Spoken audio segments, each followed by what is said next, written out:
آج کے اس دن کی برکات سے ہم سب کو کامل طور پر مستفید و مستنیر فرمائے۔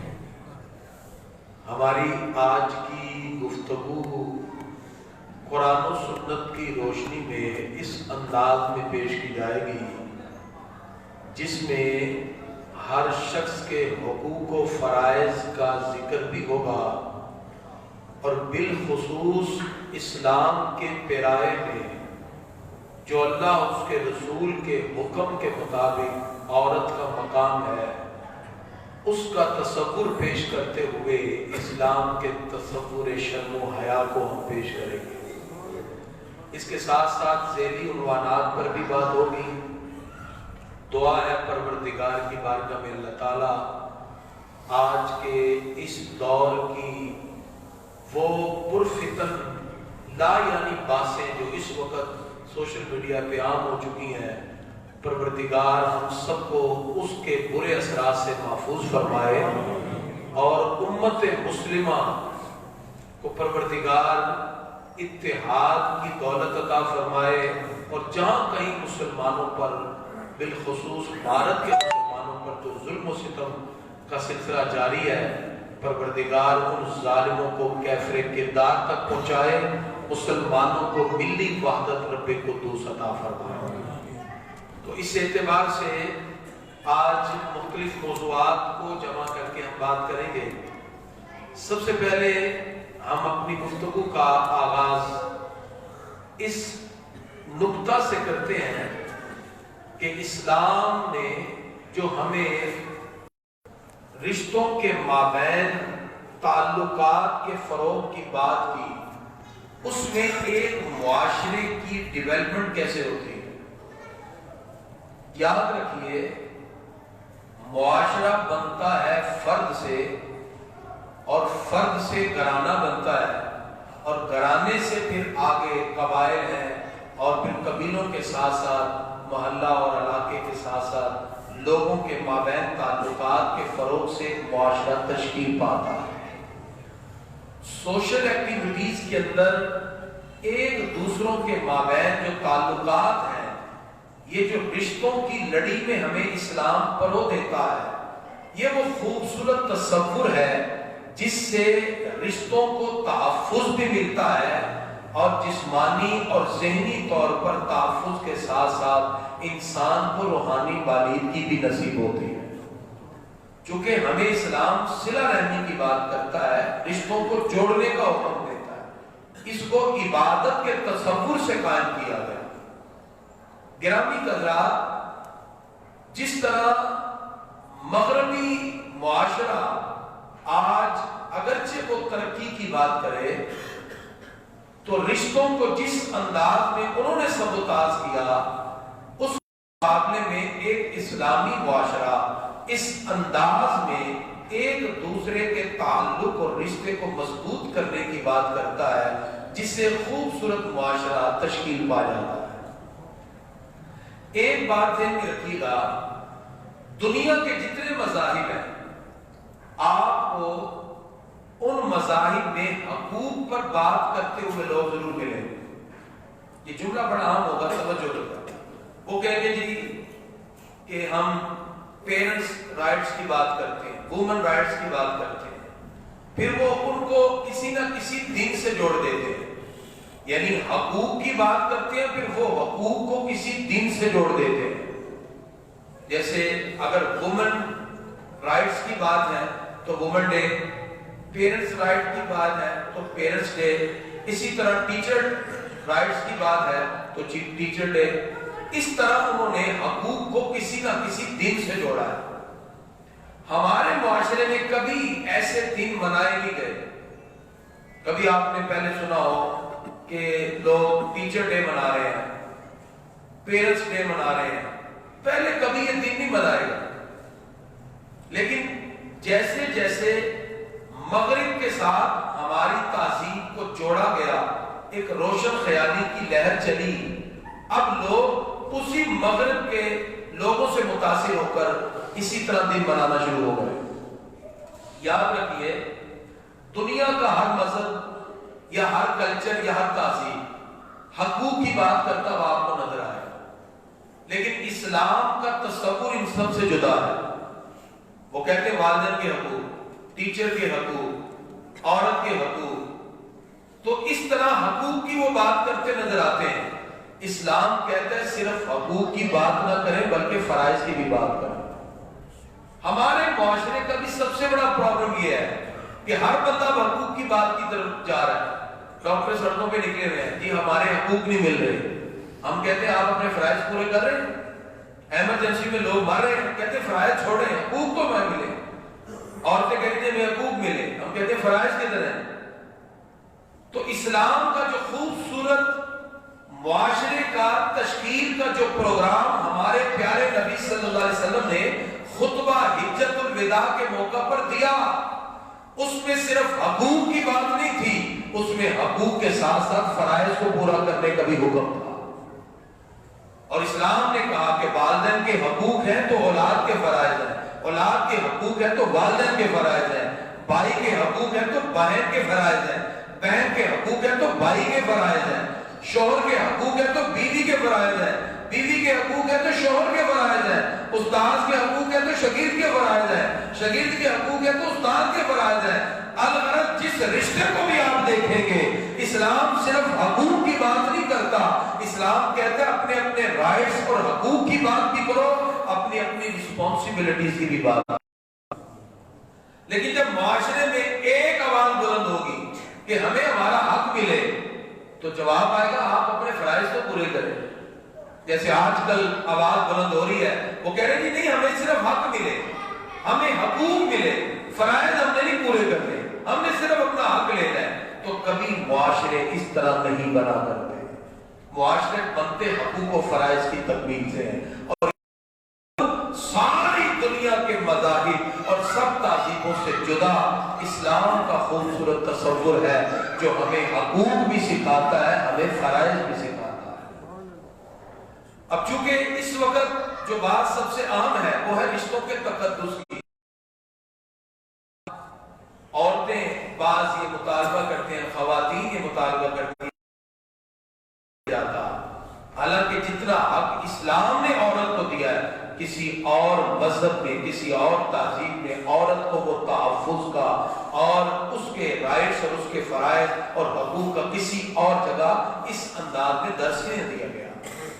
اللہ تبارک و تعالیٰ سورہ البقرہ آیت نمبر 228 میں ارشاد فرماتا ہے وَلَهُنَّ مِثْلُ الَّذِي عَلَيْهِنَّ بِالْمَعْرُوفِ، پروردگار ارشاد فرماتا ہے اور عورتوں کا بھی حق ہے، اور عورتوں کے لیے بھی مردوں پر شریعت کے مطابق ایسا ہی حق ہے جیسا ان کا عورتوں پر، یعنی جیسا مردوں کا عورتوں پر حق ہے، اللہ فرماتا ہے ایسے ہی عورتوں کا بھی حق ہے کہ ان کے حقوق کی تکمیل کی جائے۔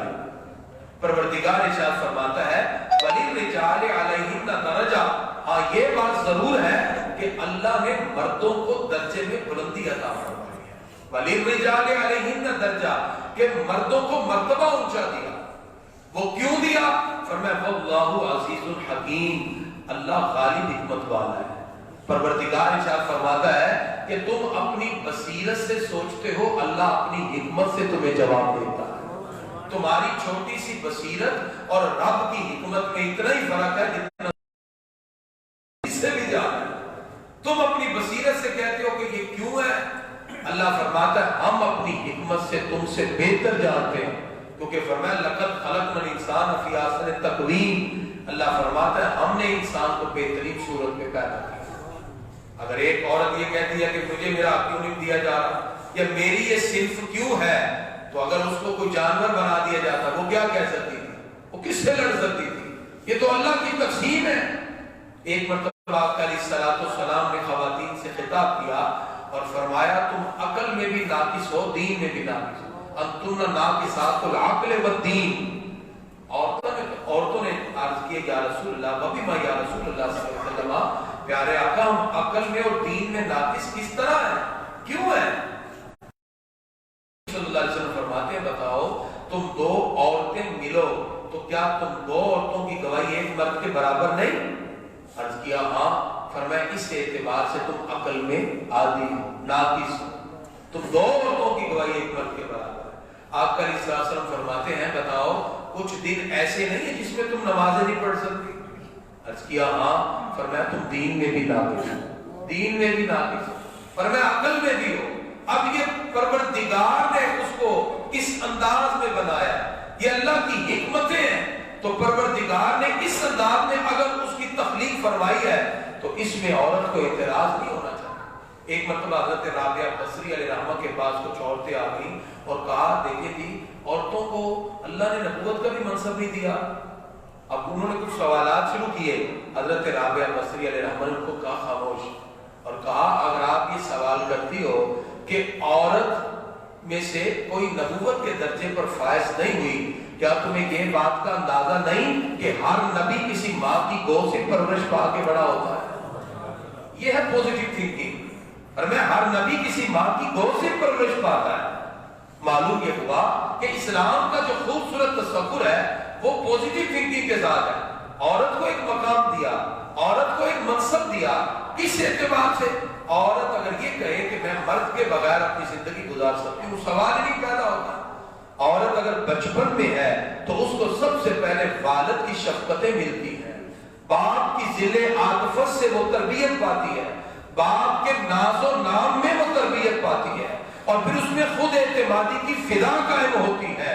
اور اگر کسی بیٹی کی تربیت کو دیکھنا ہو تو سیدہ کائنات فاطمہ الزہرا کو دیکھو، ان کی کیسی تربیت کی آپ علیہ السلام نے۔ نبی کریم صلی اللہ علیہ وسلم کو حکم آیا اللہ کی طرف سے، حضرت مولا علی کی ولادت کے دن بھی قریب ہے، تو جب اللہ کی طرف سے حکم پیاری بیٹی کا نکاح حضرت علی سے کر دیں، تو رب کے حکم کے بعد اب ضرورت تو نہ تھی، لیکن سرکار اٹھ کے گئے اور گھر جا کے اپنی پیاری بیٹی حضرت فاطمہ سے کہا بیٹی میں نے ایک بات کرنی ہے۔ جی ابا جی، اللہ کی طرف سے حکم آیا ہے، میں آپ کا نکاح حضرت علی سے کرنا چاہتا ہوں۔ پھر بھی بیٹی سے رائے لیں۔ نبی کریم صلی اللہ علیہ وسلم نے پھر صبر اور استقامت کی وہ خوبصورت باتیں اپنی بیٹی کو سکھائیں۔ رخصتی ہو گئی، اور میاں بیوی کے معاملات ہیں، زندگی میں اپس اینڈ ڈاؤن بھی آتے ہیں۔ ایک مرتبہ آپ کی ناراضگی ہوگی حضرت مولا علی اور گھر سے ہی چلے گئے۔ نبی کریم صلی اللہ علیہ وسلم کو پتا چلا، آپ آئے اور سیدہ کائنات سے پوچھا علی کدھر ہے؟ علی وہ تو ناراض ہو کے چلے گئے، چھوٹی سی بات ہی کر دی۔ آپ کا علیہ السلام ان کو ڈھونڈنے کے لیے گئے۔ حضرت علی کی شان ہے جن کو کونین کے والی خود ڈھونڈ رہے۔ ڈھونڈتے ڈھونڈتے جب آپ کا علیہ السلام کی نظر پڑی، مسجد نبوی کے کچے فرش کے کونے میں حضرت علی آرام سے لیٹے ہوئے۔ سرکار آگے بڑھے، حضرت علی کو پیار سے اٹھایا، سینے سے لگایا اور ان کے کپڑوں سے مٹی جھاڑتے ہوئے کہا یا ابا تراب، اے مٹی والے۔ اس انداز میں کہا کہ حضرت علی بھی مسکرا دی۔ بات ختم ہو، سرکار ان کو گھر لے گیا، حضرت سیدہ کائنات کے سامنے، پر میں بھی ناراضگی ختم، کہا جی ختم۔ لیکن یہ جملہ اتنا پیارا لگا، عرض کیا پیارے آقا آپ نے مجھے ابو تراب کہا، مٹی والا، آج کے بعد علی کی کنیت ابو تراب ہوگی۔ تربیت بھی فرمائی۔ اور پھر ایک دن بخار کی کیفیت ہے، فجر کے نماز پڑھ کے آئے، حضرت علی نے دیکھا چکی چلا رہی ہے سیدہ کا، کہا بھی آپ کو بخار ہے؟ صبح صبح ٹھنڈے پانی سے وضو کیا، چکی چلا رہی ہے، ریسٹ کرو، آرام کرو۔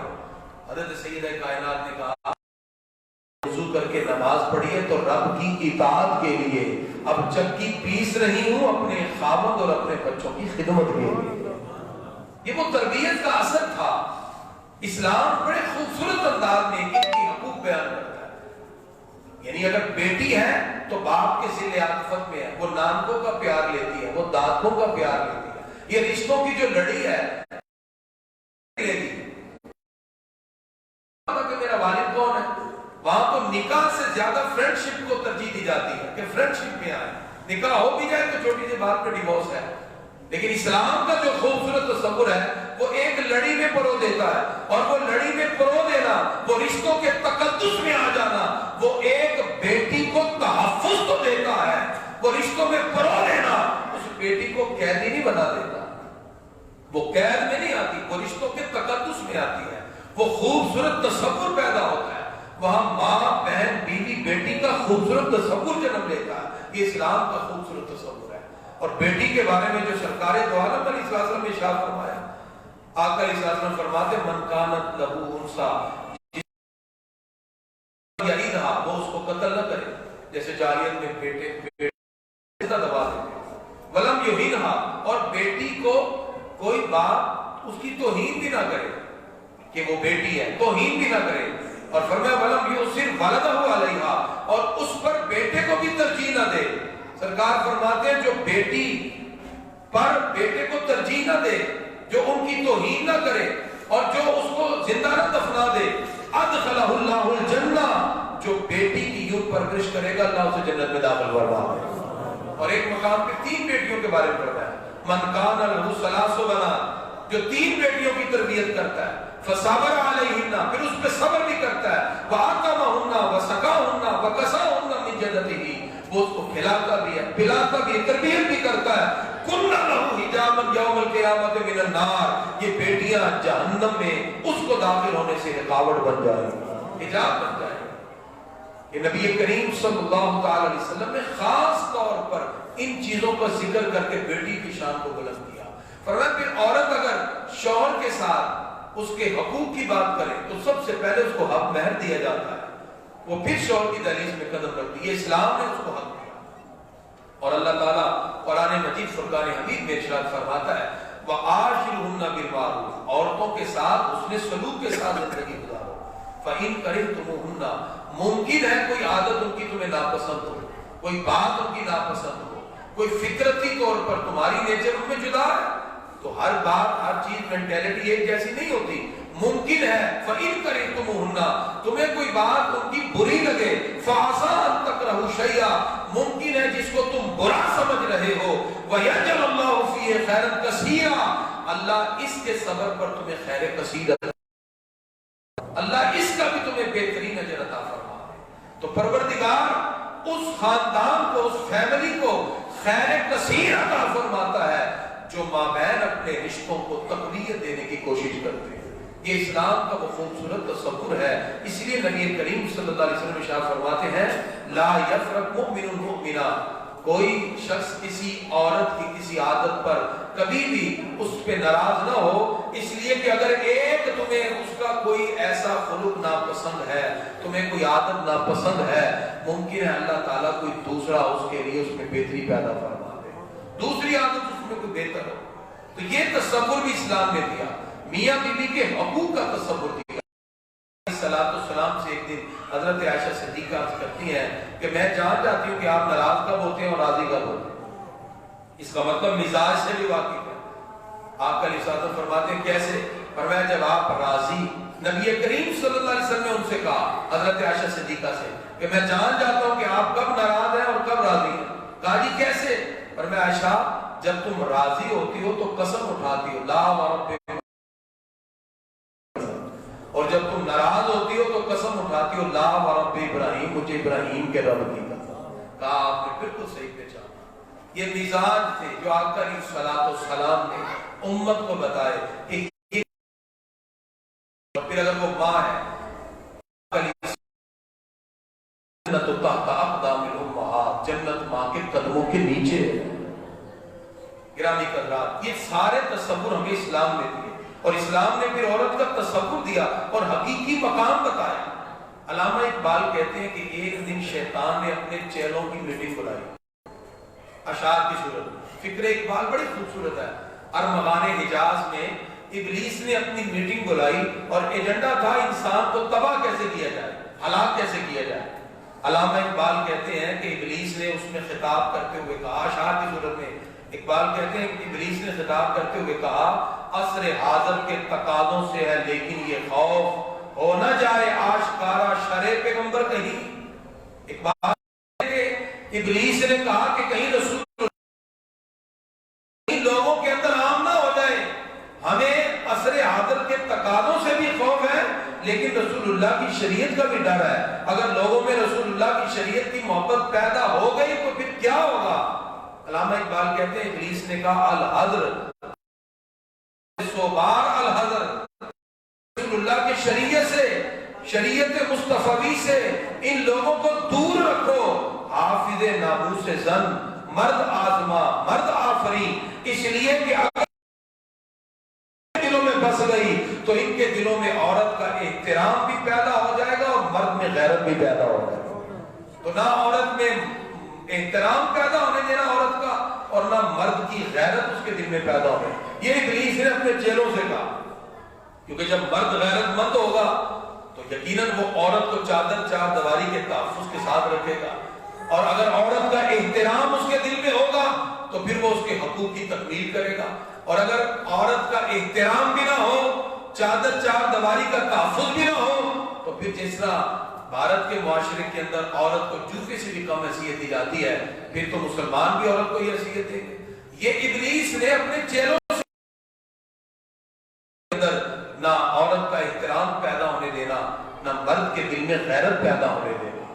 حالانکہ اسلام جو شرم و حیا کا خوبصورت تصور دیتا ہے آقا علیہ الصلوۃ والسلام فرماتے ہیں الحیاء شعبۃ، حیا ایمان کی شاخوں میں سے ایک شاخ ہے.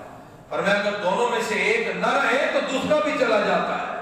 اور یہ خوبصورت تصور ہمیں ان خوبصورت رشتوں سے جوڑ دیتا ہے جس کی وجہ سے انسان ایک خوبصورت معاشرے کی تشکیل کرتا ہے. اور اگر کوئی یہ کہ ہمیں آزادی چاہیے اور آزادی بھی ایسی کہ ہم جو چاہیں ہماری مرضی، تو یہ آزادی تو پھر جانوروں کے اندر بھی ہے. ان کے لیے کوئی کون سی قابل فخر بات ہے؟ علامہ اقبال نے اس کا بڑا پیارا تصور پیش کیا. علامہ فرماتے رسوا کیا اس دور کو جلوت کی ہوس نے. اقبال کہتے ہیں کہ صرف ہوس ہے اور اس کے علاوہ کچھ نہیں، صرف ہوس ہے کہ انسان کہتا ہے کہ میں سمر کے لوگوں کے سامنے آ جاؤں اور جلوت کے اندر آ کر لوگوں کو اپنی تمام کی تمام نظروں کا اپنا نشانہ بنوں. اقبال کہتے ہیں رسوا کیا اس دور کو جلوت کی ہوس نے، روشن ہے نگاہ آئینہ دل ہے مقدر. اقبال کہتے ہیں نگاہیں اتنی روشن کر لی کہ تم چاند تک دیکھنے لگے لیکن دل کا آئینہ اتنا گدلا ہو گیا کہ تمہیں نور ایمان کی ایک شمع بھی دکھائی نہیں دیتی. چاہیے تو یہ تھا کہ ہم آنکھوں کو روشن کرنے کے ساتھ ساتھ اپنے دلوں کو بھی ایمان کی روشنی سے منور کرتے. اقبال کہتے ہیں رسوا کیا اس دور کو جلوت کی ہوس نے، روشن ہے نگاہ آئینہ دل ہے مقدر.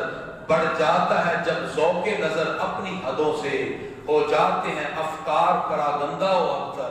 اقبال کہتے ہیں جب آپ کو اللہ نے ایک لیمٹ دی ہے، ایک حد دی ہے کہ تم نے اس حد سے آگے نہیں بڑھنا اور جب تم اس حد سے بڑھ جاتے ہو، اقبال فرماتے بڑھ جاتا ہے جب ذوق نظر اپنی حدوں سے، جب تم اپنی حدوں سے لیمیٹیشن سے بڑھ جاتے ہو جاتے ہیں افکار پراگندہ و ابتر. پھر تمہاری سوچ بھی پراگندہ ہو جاتی ہے، تمہاری فکر بھی گندری ہو جاتی ہے. پاکیزگی نہیں، اور پاکیزگی جب تمہاری سوچ میں پیدا ہوگی اللہ اسے تمہارے ایمان میں بھی برکت عطا فرما دے. لیکن اس سے اگلا جو شعر اقبال نے توڑ دیا اور کمال دکھا. ابھی آپ نے یہ بارش کو برستے ہوئے دیکھا ہے، اس کی بوندیں مختلف جگہوں پہ پڑتی ہیں. کچھ زرخیز زمین پہ پڑتی ہیں تو وہاں سے فصلیں اگ رہی ہیں، کسی درخت پہ پڑتی ہیں پھل اگ رہا ہے، اور کچھ ایسی بھی ہیں جو باہر روڈوں پہ گری وہ کیچڑ بن گئی. اور کچھ بوندیں وہ بھی ہیں جو نہروں میں، دریاؤں میں اور سمندروں میں گری. ان کا کیا فائدہ؟ آپ نے سپیاں دیکھی ہوں گی، اس کو صدف کہتے ہیں سپیاں. اس سپی کو جب بارش ہوتی ہے وہ سمندر یا دریاؤں کے کناروں پہ تیر رہی ہے، جو قطرہ اس سپی کے اندر چلا جاتا ہے پھر اس سے سچا موتی پیدا ہوتا ہے اور ایک نایاب بنتا ہے. علامہ اقبال نے کمال لکھا اس مقام پہ اور ہمیں سمجھایا. فرمایا جو قطرہ یہ کہتا ہے نا میرا وجود میری مرضی، اور جا کے سمندر میں گر جاتا ہے اور وہ آزاد پھر رہا ہے، اس کو سمندر کی لہر اٹھا کے کبھی ادھر پھینکتی ہے کبھی ادھر پھینکتی ہے. وہ معاشرے کے تھپیڑے سے کبھی ادھر جا کے گرتا ہے کبھی ادھر جا کے گرتا ہے. اور فرمایا جو قطرہ کسی سپی میں اندر گرتا ہے پھر اللہ اس کو گوہر نایاب بنا دے گا. فرمایا جو عورت یہ کہتی ہے نا کہ چادر چار دیواری ہمارے لیے پرابلم ہے، ہمیں آزادی چاہیے، اقبال اس کو اپنا پیغام کیا دیتے ہیں؟ علامہ فرماتے آغوش صدف جن کے نصیبوں میں نہیں ہے. آغوش صدف یعنی جو سپی ہے اس کے اندر پانی کا جانا جس کے نصیب میں نہیں ہے، جو اپنے تحفظ کو تحفظ نہیں سمجھ رہے. آغوش صدف جس کے نصیبوں میں نہیں ہے وہ قطرہ نیساں کبھی بنتا نہیں گوہر. وہ کبھی گوہر نہیں بن سکتا، وہ کبھی سچا موتی نہیں بن سکتا، اور جو چادر چار دیواری کے تحفظ کے ساتھ اسلام کی تمام باتوں کا خیال رکھتا، اس بات کو سمجھے کہ یہ رشتوں کی لڑی میں پرو دینا یہ ہماری اطمینانیت اور تقویت کا باعث ہے۔ اقبال فرماتے پھر وہی دنیا میں بھی کامیاب ہے، آخرت میں بھی وہی کامیاب ہے۔ تو گرامی قدرہ، در حقیقت آج کی میری پوری گفتگو کا مقصد یہ تھا کہ ہم اپنے آپ کے مالک ہی نہیں ہیں۔ یہ جو لوگ کہتے ہیں نا ہم ہماری مرضی، آپ کی مرضی ہے ہی نہیں ہے۔ اللہ قرآن میں فرماتا ہے ان اللہ اشتری من المؤمنین انفسهم واموالهم، پروردگار ارشاد فرماتے ہیں اللہ نے مومنوں کی جان کو بھی خرید لیا، مالوں کو بھی خرید لیا۔ اللہ فرماتا ہے اب یہ میرے ہیں، تم نے کلمہ پڑھ لیا، اللہ نے خریدا ہے۔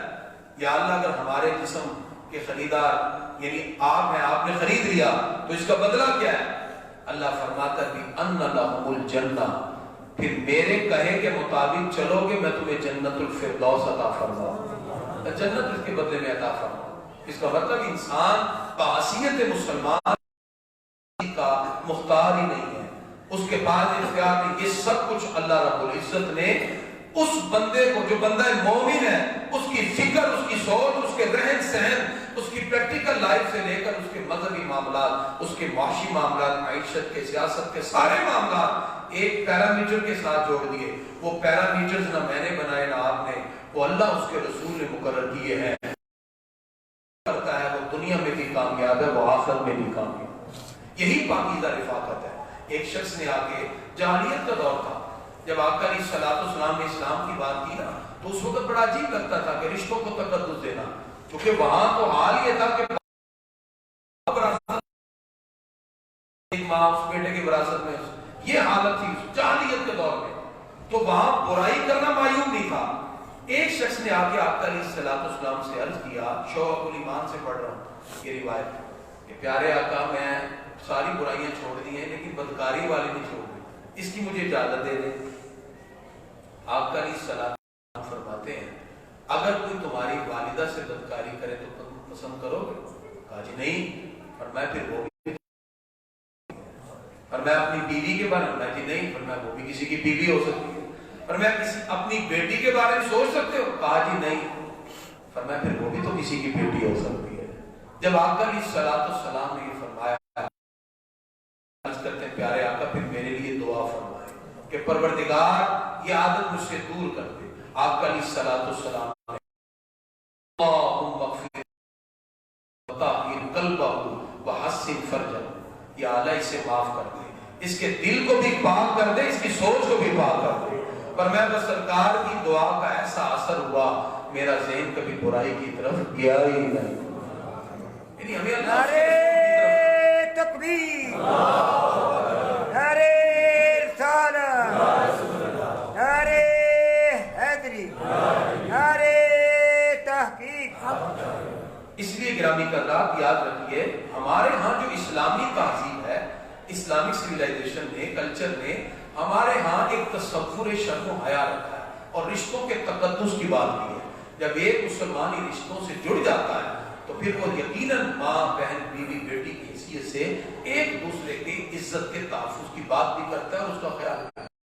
وہ خوبصورت سوشل ایکٹیویٹیز کے اندر اسلام سے جڑ جانا ہم سب کی ذمہ داری بھی ہے اور آگے ایمان کا وتیرہ بھی ہے۔ اس کے ساتھ ساتھ آخر میں چند باتیں میں یہ بھی عرض کرنا چاہتا ہوں۔ آج ایک عجیب معاملہ ہمارے معاشرے میں یہ بھی ہے کہ تحمل اور برداشت ختم ہوتا ہے۔ یعنی کسی بندے کا کوئی عمل ہم نے دیکھا، ہم نے نہیں دیکھنا اس کے پرسپیکٹیو میں کیا ہے یا اس کا نقطہ نظر کیا ہے، کوئی کسی کے ساتھ کھڑا بھی ہوا ہے کسی وجہ سے، ہم نے ایک لمحے سے پہلے کسی پہ کفر کا فتویٰ، یہ